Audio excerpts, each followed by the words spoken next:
Magandang araw Pilipinas. Welcome to CNS Vlogs PH. Nakakita ka na ba ng insect na ito?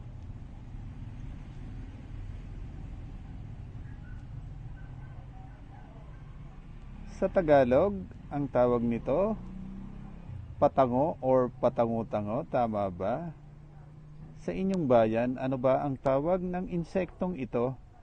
Ayan, paki-comment, like, share, at pakipindot na rin ang notification bell para updated kayo sa mga susunod kong videos.